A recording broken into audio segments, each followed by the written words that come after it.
Hello and welcome to this video. Today I'm going to be talking about Alpine in the Le Mans 24 Hour, and is it possible that they could build a hypercar to challenge for the overall victory in Le Mans? So let's get straight into this video and talk about Alpine. Let's begin by talking about Alpine's history in the Le Mans 24 Hour. Alpine had sights to race in the Le Mans 24 Hour.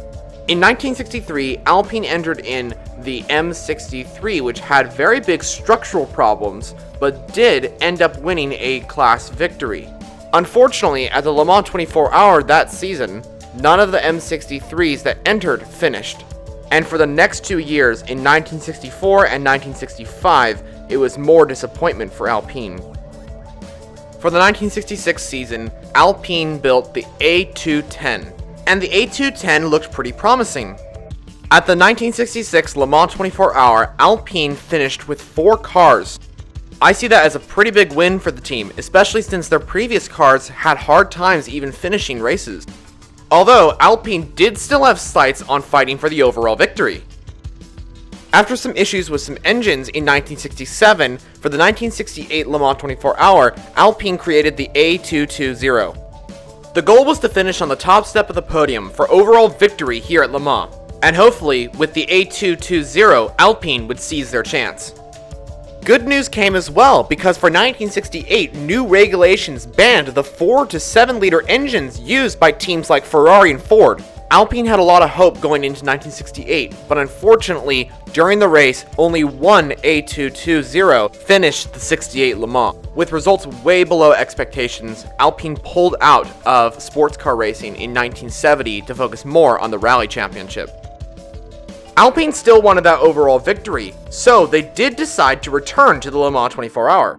With assistance from the parent company Renault Alpine entered in their new car, the A442, into the 1976 Le Mans. Unfortunately though, for 1976 and the following year, 1977, the car wasn't able to take home the overall victory. However, for 1978, Alpine's development program worked out, and Renault Alpine were finally able to take home the victory 4 laps ahead of the second place car. After another break by the team, Alpine did return to Le Mans in the late 2010s for the LMP2 category. And now we come to 2021, where Alpine now have entered in to the top level of Le Mans racing into the all-new Le Mans Hypercar series. Something that is a bit confusing is that the Alpine car that they have entered in for 2021 is actually not a hypercar, it's a grandfathered LMP1 car. The car is actually an R13 Rebellion and has been rebranded to the Alpine A480. Team Alpine are allowed to use a grandfathered LMP1 car because the rules do say that this team will be able to use a previous modified LMP1 car. So with the history part out of the way, we get into the big question of this video. Alpine have a 2021 car, but what's their future looking like in Le Mans? Are they going to build an actual hypercar, and will this hypercar that they possibly build be able to challenge for the overall victory? A statement did come out from Alpine's sales and competition director.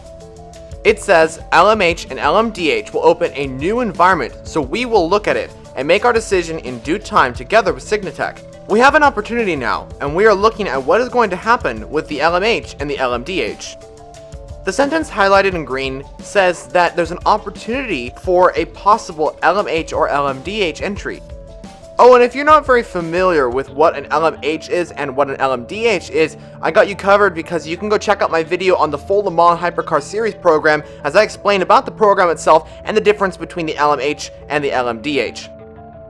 Something else to keep in mind here is if Alpine decide to enter into the full Hypercar series as a Hypercar contestant, then Renault will also be helping out with that, since this is their sports division and Renault is the parent company of Alpine.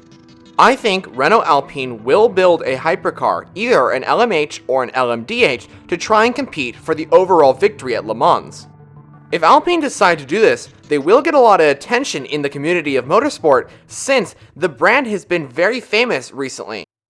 Of course, I'm talking about their F1 team, which has been rebranded from Renault over to Alpine, and look how famous that has become already.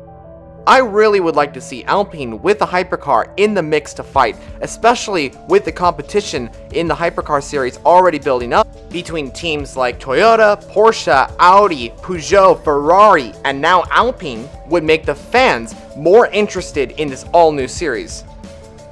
Thank you so much for watching. Did you enjoy this video about Alpine in the Le Mans 24 Hour? And would you like to see Alpine develop a hypercar and be able to challenge for the top level of racing? Comment below what you think about this, and I'll be seeing you later on in the next video. See you later.